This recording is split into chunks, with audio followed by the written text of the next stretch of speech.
Kembalinya Raja Serigala. Bab 213 Mark Umum. Keesokan paginya, Ibu Ina mengajak Siasimo mengunjungi kantor pusat YSL. Chen Fan juga bangun pagi-pagi sekali. Awalnya dia berencana pergi ke kantor pusat YSL bersama Siasimo. Tetapi, ada seorang teman yang harus menemuiku. Tidak ada pilihan lain selain membiarkan Siasimo pergi ke YSL sendirian, tetapi dia merasa lega mengetahui bahwa Ina menemaninya. Sebuah Rolls-Royce versi panjang melaju langsung melewati kawasan paling makmur di ibu kota negara dan tiba di halaman kuno di pusat kota. Halamannya begitu luas sehingga Anda tidak dapat melihat dinding sampingnya sekilas. Dekorasinya bahkan lebih mewah, dengan setiap batu bata dan ubin menampilkan kemewahan dan kekayaan. Pemilik yang tinggal di sini juga kaya dan bangsawan. Tak lama kemudian, mobil itu langsung melaju ke lobi, di mana seorang pria parubaya bertubuh tinggi dan proporsional tengah menghisap cerutu. "Jenderal, orang-orang sudah datang," seru prajurit di pintu. Dan, laki-laki yang dipanggil jenderal itu tiba-tiba tersenyum lebar, tergesa-gesa mematikan cerutu di tangannya, dan berlari keluar. "Bukakan pintu mobil untuk Chen Fan secara pribadi." Pintu mobil terbuka dan Chen Fan keluar. Jenderal itu memberi hormat tepat di depannya. Chen Fan juga berdiri tegak dan memberi hormat kepada jenderal. "Sahabatku, Raja Chen Lang, selamat datang di kerajaanku. Silakan masuk." Sang jenderal memberi isyarat untuk mengundang. Chen Fan terkekeh dan meninju dada sang jenderal. "Mark, jangan berikan itu padaku." "Hei. Jenderal Mark terkekeh dan segera kembali ke dirinya yang biasa. Ia melingkarkan lengannya di bahu Chen Fan dan berkata, "Chen Wolf King, kau sangat tidak baik. Kau datang ke Perancis tanpa menghubungiku terlebih dahulu. Apakah kita masih bersaudara dan kawan seperjuangan?" Chen Fan memutar matanya dan berkata, "Jangan bersikap munafik begitu. Aku bahkan belum menginjakkan kaki di negara ini, dan Ksatria Hitammu sudah memata-mataiku, kan? Ksatria Hitam adalah pasukan andalan bangsa Fa. Mereka pemberani dan jago bertarung, dengan kekuatan tempur yang sangat mengerikan. Setiap orang dari mereka memiliki kekuatan yang setara dengan satu orang melawan 10.000 orang. Dan Jenderal Mark ini adalah pemimpin Legiun Ksatria Hitam." Chen Fan menemui mereka di tempat persembunyian Sura di Samudra Pasifik. Sura adalah organisasi gelap dunia ini dan musuh publik seluruh dunia. Di pemberhentian itu, Chen Fan dan Mark bekerja sama dengan mulus, bertarung dengan sempurna, dan menyapu bersih tempat persembunyian itu dalam serangan kilat. Sejak saat itu, keduanya menjadi teman baik. Mark tersenyum canggung. Seperti yang dikatakan Chen Fan, Mark tahu bahwa Chen Fan datang ke Prancis sejak Chen Fan menetap. Dia hanya menunggu teman lama ini ingat untuk datang dan menemuinya. Mark mengepalkan tangannya dan meninju bahu Chen Fan, "Jika aku tidak mengirim seseorang untuk menjemputmu, apakah kamu tidak akan datang menemui temanku?" Sekarang giliran Chen Fan yang merasa malu, tetapi kali ini dia datang diam-diam tanpa memberitahu siapapun. Dia segera mengganti pokok bahasan dan berkata, "Kalau begitu, apakah tehnya sudah siap?" Mark tersenyum pahit dan menggelengkan kepalanya, "Chen Wolf King, kamu masih sangat licik. Ayo pergi. Aku tahu kamu suka minum, jadi aku sudah menyiapkannya untukmu sejak lama." Keduanya datang ke sofa di aula dan duduk. Seorang wanita cantik dengan rambut panjang bergelombang kemasan mengisi secangkir teh untuk Chen Fan dan Mark. Chen Fan menyesapnya dan berkata, "Lumayan, rasanya masih sama." Namun, Mark tidak berminat untuk minum teh, dan bertanya, "Raja Chen Wolf, kudengar kau menyerang Pulau Sanming." Chen Fan mengangguk dan menjawab, "Benar sekali. Kau benar-benar hebat. Jalan Sanming adalah markas Sura. Sejauh yang kutahu, Sura sendiri selalu berada di Jalan Sanming," kata Mark hati-hati. Berbicara mengenai Sura ini, bahkan Mark, pemimpin Ksatria Hitam Prancis, merasa ketakutan, yang menunjukkan rasa takutnya yang mendalam terhadap Sura. "Bagaimana dengan Sura sendiri?" Chen Fan berkata dengan nada meremehkan, "Siapapun yang berani memiliki niat jahat terhadap Tiongkok, tidak peduli siapa dia, Istana Raja Serigala dapat menyapu bersih mereka." Chen Fan mengatakannya dengan tegas, seorang pria membela negaranya dan lebih baik mati daripada menyerah, tetapi jika dia bahkan tidak dapat melindungi negaranya sendiri, orang macam apa dia? Bab 214 Teman berbicara. Mark juga sangat gembira dengan kata-kata Chen Fan hingga mulutnya menjadi kering. "Ya, sebagai seorang jenderal, adalah tugas Anda untuk membela negara. Chen Wolf King, harus kukatakan, aku sangat mengagumimu. Saya sangat mengagumi patriotisme dan darah kebangsaan Anda. Awalnya, aku takut menghadapi Sura, tetapi sekarang aku sudah memikirkannya matang-matang. Takut pada seseorang sama saja seperti menghadapi seseorang. Jika Sura berani menaruh harapan berlebihan pada kerajaan Fa, aku pasti akan menyerangnya dengan guntur.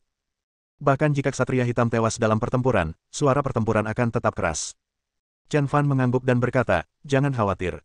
Dalam pertempuran di Jalan Sanming, sebagian besar fondasi Sura hancur. Dia tidak akan bisa membuat masalah untuk sementara waktu." Mark sangat setuju dengan perkataan Chen Fan, selama kurun waktu ini, saudara-saudara dan sahabat-sahabat di negeri ini telah saling berhubungan, tetapi tidak seorang pun yang mengetahui tentang Sura. Dia tampaknya telah menghilang sejenak. Chen Fan menyipitkan matanya, firasat buruk muncul di benaknya. Dia tidak akan menghilang. Mungkin dia sedang mengawasi kita dalam kegelapan. Mark juga merasakan adanya krisis dan berkata dengan serius, saya akan selalu memperhatikannya. Mark melanjutkan, Chen Wolf King, kudengar dalam pertempuran Pulau Sanming ini, Istana Raja Serigala hampir musnah. Benar sekali. Chen Fan mengakui dengan jujur bahwa tidak ada yang perlu disembunyikan. Dia bisa menipu orang lain tetapi tidak dengan pemimpin ksatria hitam, Mark. Tetapi, ada satu hal yang tidak ku mengerti, mengapa kalian membubarkan semua jenderal? Para jenderal ini adalah modal untuk kembalinya kalian. Apakah kalian tidak akan membentuk Istana Raja Serigala? Mark sangat bingung. Ketika dia mengetahui hal-hal ini, dia bahkan memarahi Chen Fan karena bersikap bodoh dari sudut pandang seorang sahabat. Chen Fan meminum teh di cangkirnya, melihat keluar jendela, dan berkata, karena Istana Raja Serigala membutuhkan hujan. Hujan? Mark bingung dan bertanya, hujan jenis apa? Chen Fan tersenyum namun tidak berkata apa-apa, mengganti pokok bahasan, tehnya enak, nona cantik, secangkir lagi. Terima kasih. Ya, Istana Raja Serigala tidak akan hancur. Butuh hujan untuk membersihkan kabut masa lalu dan memelihara semangat juang yang layu. Setelah hujan musim semi, Istana Raja Serigala akan bermunculan seperti rebung, satu persatu menjulurkan kepala dari alur batu yang keras dan mekar di mana-mana. Ini hujan, hujan yang patut dinantikan. Mark juga tahu bahwa dia telah berbicara terlalu banyak dan tidak melanjutkan bertanya. Sebaliknya, dia mengundang Chen Fan untuk makan malam. Pada saat ini, di kantor pusat YSL, Ibu Ina membawa Xia Simo ke istana seni ini. Bangunan-bangunannya tinggi sekali dan pemandangannya indah. Semuanya menunjukkan gaya, kemuliaan dan keanggunannya. Ya, siapa yang tidak mendambakan istana seni seperti itu? Napas Xia Simo menjadi jauh lebih cepat. Ini adalah istana yang selalu diimpikannya, ini adalah istana miliknya. Ia membayangkan dirinya berdiri di auditorium tertinggi di kantor pusat YSL, dengan karya-karyanya sendiri, memperagakannya tanpa henti, dengan semua orang di antara hadirin berkonsentrasi penuh, dan bertepuk tangan serta bersorak ketika ia berbicara tentang bagian-bagian yang mengagumkan, bukankah ini seni? Ibu Ina menatap Xia Simo dengan tenang. Ia sangat mengagumi Xia Simo. Dari matanya, ia dapat melihat mimpi, harapan, dan aspirasi. Ini adalah unsur terpenting dalam seni. Jika seseorang tidak memiliki mimpi, harapan, dan aspirasi, maka ia pasti tidak akan kreatif. Nona Xia, suatu hari nanti Anda akan berdiri di titik tertinggi panggung ini dan memamerkan karya Anda. Saya percaya pada Anda bisa melakukannya. Puji Nona Ina. Xia Simo tersenyum penuh pengertian, terima kasih, Nona Ina, saya akan bekerja keras dalam arah ini, dan suatu hari nanti, saya akan berdiri di panggung tertinggi. Baiklah, sekarang aku akan mengajakmu mengunjungi stan YSL, tempat di mana desain-desain YSL yang paling sempurna dipamerkan. Ina memberi isyarat untuk mengundang. Xia Simo mengikuti Ina ke stan. Pada pandangan pertama, Xia Simo terpana oleh berbagai desain di depannya. Luar biasa, menakjubkan, sebuah mahakarya alam, dan unik. Di bawah cahaya, ia berkilau seperti bintang, muncul dan menghilang, membuat orang merasa seperti berada di antara bintang jatuh. Ada berbagai macam desain yang modis, dan desain yang hanya dapat dilihat di internet dapat dilihat di sini. Hal ini membuat Xia Simo berseru bahwa itu terlalu mengejutkan. Bab 215 Keberuntungan Liao. Ibu Ina sangat optimis terhadap Xia Simo, dan mulai memperkenalkan karya desain ini satu persatu kepada Xia Simo. Konsepsi, struktur, tata letak, teknik, garis, makna, dan cerita di balik karya. Ibu Ina menjelaskan semuanya dengan jelas kepada Xia Simo. Xia Simo mendengarkan dengan sangat cermat dan penuh perhatian, mencatat, dan langsung bertanya jika ada yang tidak dipahaminya. Banyak pertanyaan yang bersifat mendalam, yang membuat Ibu Yiyi tak henti-hentinya membanggakan kemampuan Xia Simo dalam melihat permasalahan dan menangkap poin-poin pentingnya. Xia Simo mendapat banyak manfaat dari kunjungan ini dan belajar banyak. Pada saat ini, berbagai ide tengah bermunculan dalam benaknya. Dahulu kala, ia mengira bahwa desain, Dian Yuan, adalah batas dari desainnya. Namun, setelah mengunjungi stan busana kantor pusat YSL, ia menyadari bahwa Dian Yuan bukanlah akhir, melainkan hanya awal. Dia yakin bahwa dia bisa merancang karya yang paling sempurna. Pukul 4 sore, Xia Simo dan Ibu Yiyi keluar dari stan. Nona Xia, bagaimana studimu? Tanya Nona Yiyi. Xia Simo tersenyum dan berkata, kawan-kawan masih harus bekerja keras. Saya mendapat banyak manfaat dari penelitian ini dan memperoleh banyak hal. Dian Yuan bukanlah akhir, tetapi hanya permulaan. Ina tersenyum dan berkata, benar sekali, perjodohan bukanlah akhir, melainkan awal. Ada satu hal lagi yang ingin kukatakan padamu. Dian Yuan akan menghadiri peragaan busana 3 hari lagi. Xia Simo sangat terkejut dan mengucapkan terima kasih, Nona Ina, terima kasih banyak. Tepat saat mereka berdua sedang berbicara dan tertawa. Seorang wanita gemuk mengenakan jas dan rok pendek datang dan menghalangi jalan Xia Simo dan Nona Ina. Wanita itu adalah Liao. Liao, apa yang kamu lakukan di sini? Teriak Ibu Ina dengan sangat tidak puas. Kemarin dia melaporkan kelalaian tugas Liao pada rapat, dan rapat tersebut dengan suara bulat mengeluarkan resolusi untuk mengeluarkan Liao. Liao bersikap sombong dan sama sekali tidak memberikan muka pada Nyonya Ina. Mengapa saya tidak bisa datang ke sini? Tidak bisakah saya, Ketua Tim Kelompok ke-6 Departemen Desain YSL, datang ke YSL? Liao mengeluarkan rencana kerjanya, dan dia adalah Ketua Tim Kelompok ke-6 Departemen Desain YSL. Ina langsung kesal, Liao, bukankah YSL setuju untuk memecatmu? Mengapa? Liao mencibir, Nona Ina, meskipun Anda adalah salah satu pendiri YSL, Anda bukanlah pemegang saham utama YSL. Kekuasaan untuk mengambil keputusan tidak berada di tangan Anda, dan keputusan Anda dapat diveto kapan saja. Berkat Anda, saya tidak dipecat, tetapi Tuan Bernard bahkan memberi saya promosi dan kenaikan gaji. Apakah Anda mengerti sekarang? Ledakan.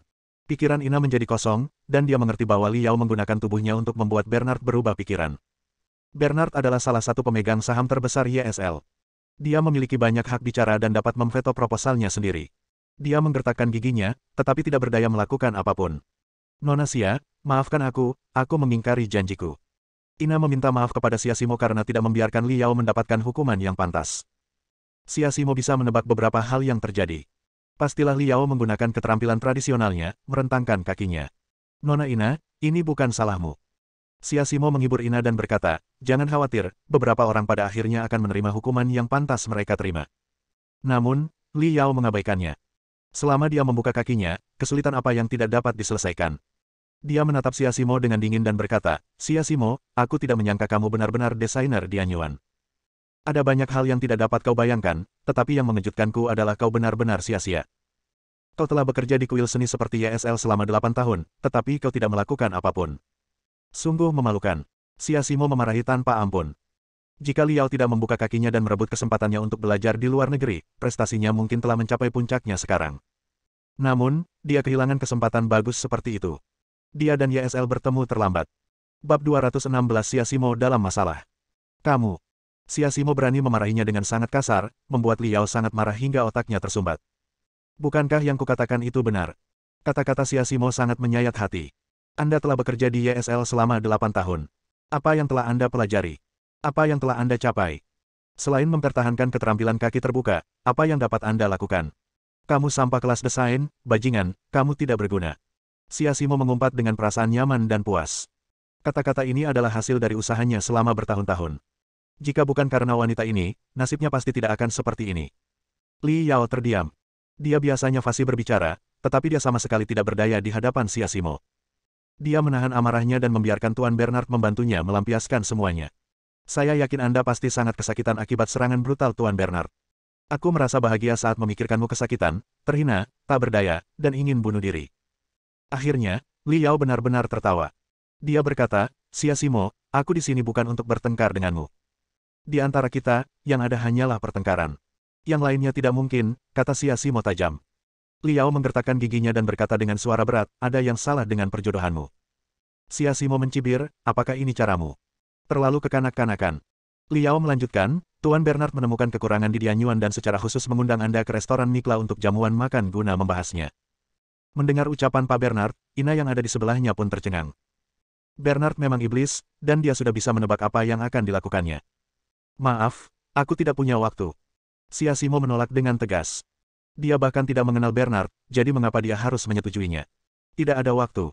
Li Yao mencibir dan berkata, Siasimo, ini mungkin bukan sesuatu yang dapat kamu putuskan.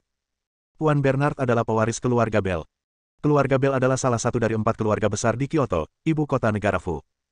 Mereka menguasai seperempat kekayaan di Kyoto. Apakah Anda yakin tidak punya waktu? Lalu apa? Siasimo melanjutkan. Dasar tidak tahu diri.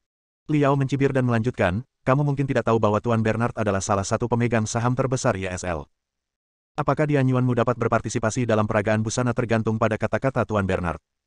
Jika Anda tidak memberikan wajah ini kepada Tuan Bernard, saya khawatir. Kamu tidak tahu malu. Siasimo gemetar karena marah. Dia sudah lama menduga bahwa ini adalah perjamuan Hongmen dan tidak berniat untuk hadir, tetapi dia tidak menyangka Li Yao akan bersikap begitu tercela dan menggunakan perjodohan untuk memaksanya. Siasimo, apakah kau sudah memutuskan? Li Yao mencibir. Siasimo sempat merasa dilema. Nona Xia, saya akan pergi bersama Anda. Kata Ina. Maaf, Tuan Bernard secara khusus meminta kami untuk hanya mengundang Siasimo, kata Li Yao. Kini, Ina tak berdaya. Bernard adalah bangsawan dan dia sama sekali tak bisa menggoyahkannya. Kali ini, Xia Simo pasti berada dalam bahaya besar. Nona Xia, Ina merasa sangat menyesal. Xia Simo bisa merasakan ketidakberdayaan Ina, jadi dia tersenyum dan berkata, aku akan pergi bersamamu. Setelah setuju, Chen Fan dan Li Yao masuk ke mobil dan menuju ke restoran Mikla. Di aula, Ina mondar-mandir. Xia Simo pergi ke restoran Mikla untuk menemui Bernard dan pasti akan diganggu. Namun, kekuatannya tidak cukup untuk mempengaruhi Bernard sama sekali. Dia merasa sangat tidak berdaya dan frustrasi. Dia benar-benar ingin menyelamatkan Xia Simo, tapi... Tidak apa-apa, ayo kita temui Chen Fan untuk membicarakan apa yang harus dilakukan. Ina tidak mengatakan apa-apa dan melaju ke hotel tempat Chen Fan dan teman-temannya menginap. Saat ini, Chen Fan baru saja kembali ke hotel dari halaman Jenderal Mark. Saya menelepon Xia Simo, tetapi tidak ada yang menjawab. Dia mengernyit sebentar, lalu melihat Bu Ina mondar-mandir di pintu masuk hotel. Nona Ina, mengapa Anda ada di sini? Chen Fan berinisiatif untuk menyapanya.